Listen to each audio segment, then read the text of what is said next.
Please welcome to the stage Dr. Stephen Sideroff of UCLA.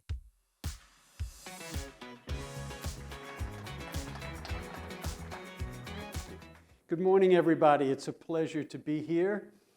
How are you all doing? Wasn't yesterday a great day? I had a great time yesterday. And today I want to talk to you about clean lens, sharpen blade, and tune instrument. And I want to begin, next slide please, thank you. A little story about a couple of lumberjacks. The Mr. Lumber on the left, very industrious, up at the break of dawn, grabs his axe, his instrument, and begins chopping wood. And he nonstop chops wood all day. And at the end of the day, the sun goes down and he is very pleased. He sees a nice big pile of lumber that he cut. Mr. Jack, he also is industrious, wakes up first thing in the morning, and he's chopping and chopping all day, but every hour he takes a 10-minute break. And at the end of the day, he looks at his pile of wood, and his pile of wood is bigger than the first one. Every time he took a 10-minute break, he sharpened his axe. He sharpened his instrument.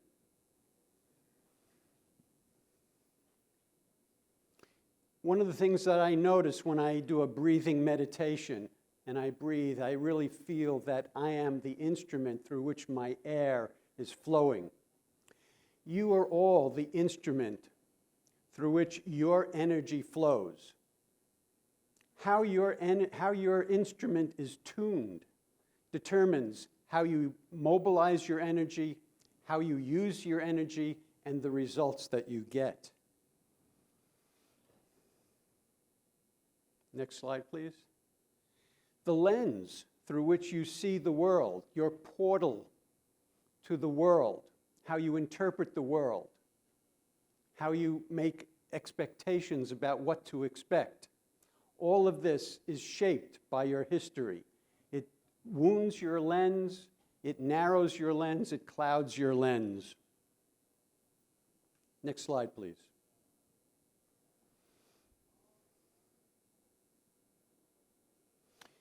The strongest connections in our brain are imprinted from our childhood and from the evolutionary process. One of my early mentors, Donald Hebb, one of the pioneers of neuroscience, coined the term neurons that fire together, wire together. And in our earliest history, next slide please.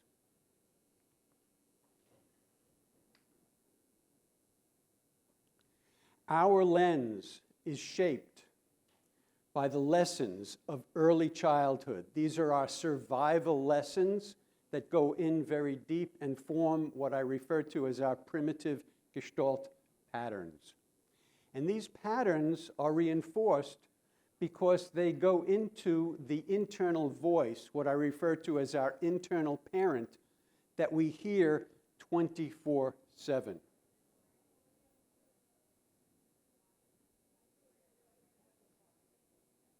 In addition, there's an evolutionary mismatch in which our nervous system is tuned basically to the way that our hunter-gatherers lived their lives. And so we have that same fight or flight response to danger, to threat, whether real or imagined, and to uncertainty.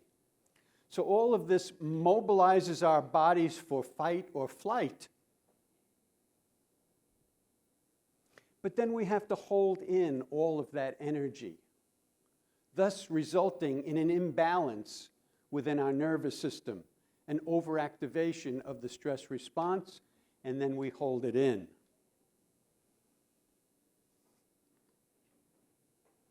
So we are tuning to environments that are no longer relevant to us. And this is further impacted by the fact, and if you think about all the if you think of all the successes in your life, you will note that almost all of them are associated with stress. An engagement that makes an impression, a decision that you've made, a speaking engagement. All of these things are stressful, and so we further neurons that fire together, wire together, we further lock in our stress response.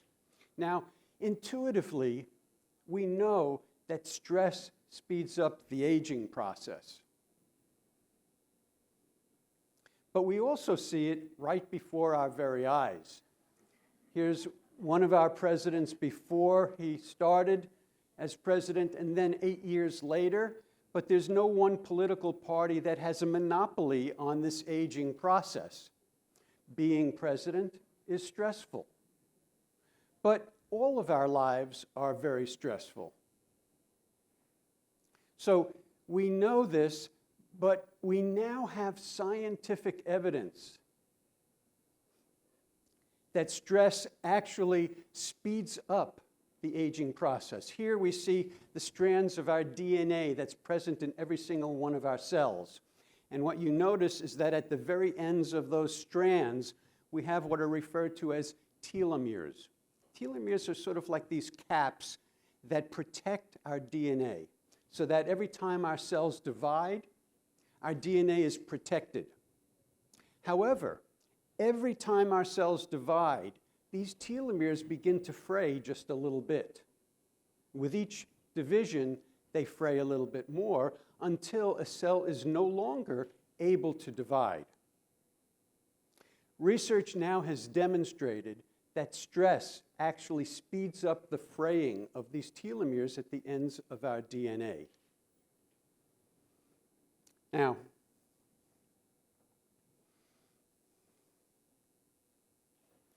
we also know that aging is the most important variable in the development of most disease processes. And here we see the growing prevalence of disease, chronic disease in our country. And so we have this link, stress, aging, disease.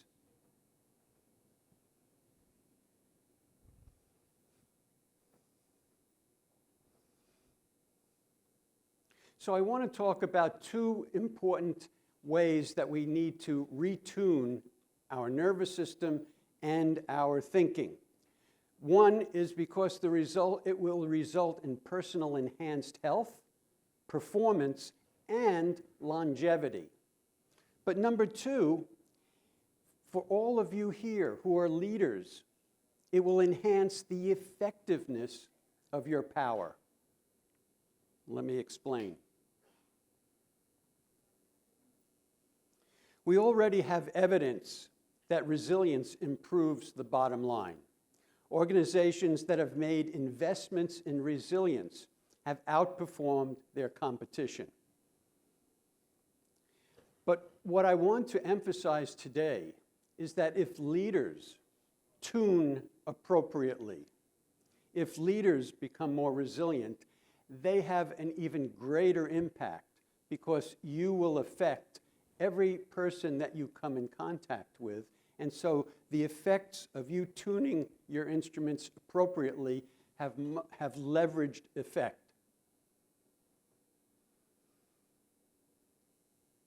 And we know that this is possible to retune to this environment, to your situation, because we actually have evidence. Here we can see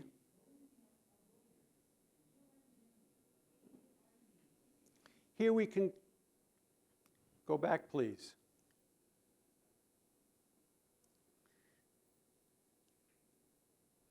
Here we can see in time-lapse photography neurons actually coming together, growing and meeting each other.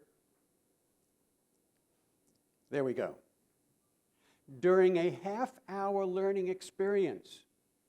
So we know that just a half-hour learning can literally trigger growth of neurons in your brain, neuroplasticity.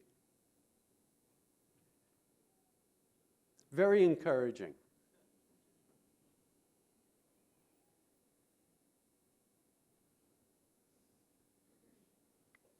And we are thrown into the ocean of life.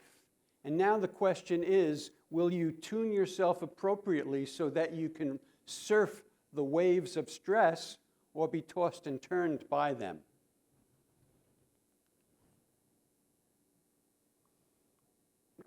Next slide, please. And so I want to introduce you to my model of resilience.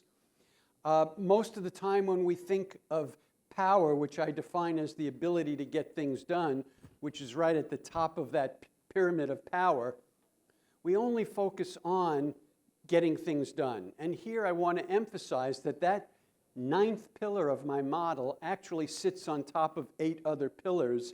In each one of them, we want to tune appropriately. So if we start at the bottom left, relationship with yourself. We've tuned our relationship with ourselves based on our childhood environment. And so we tend to be too hard on ourselves. We tend to be too critical and too judgmental.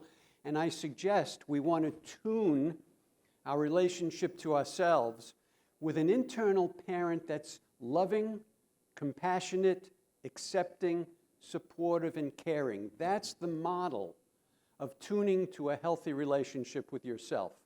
Relationship with others is based on this same model. But in addition, in relationship with others, you want to have good boundaries so you don't absorb toxic energy of negative people. Relationship with something greater. This has to do with spirituality. It has to do with meaning and purpose in your life.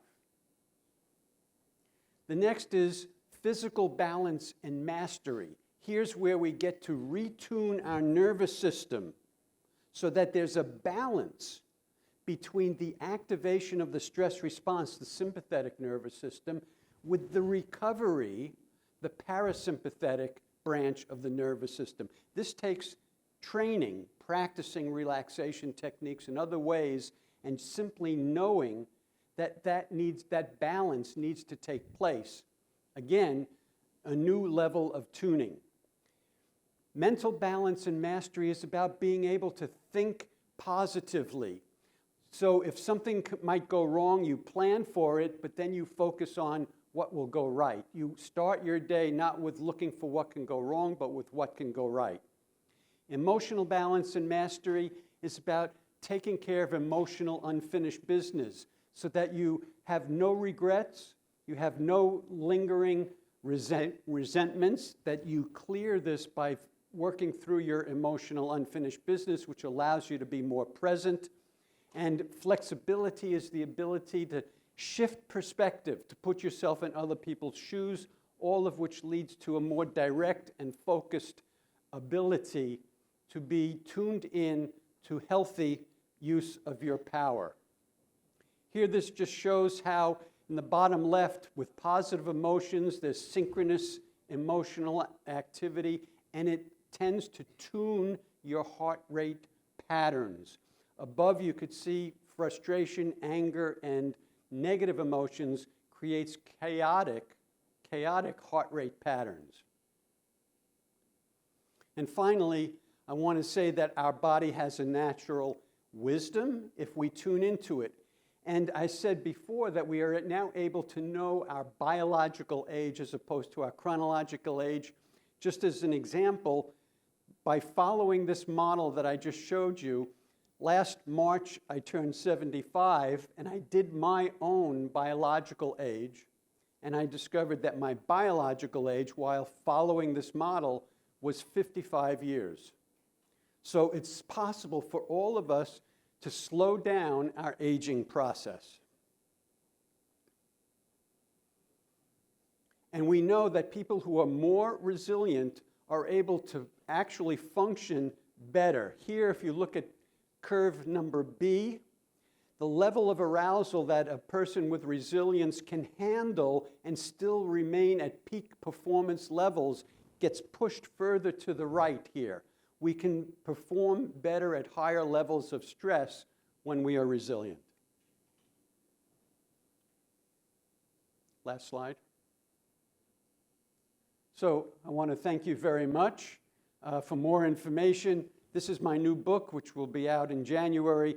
There are still some copies of my current book out at the bookstore. for more information. Thank you very much.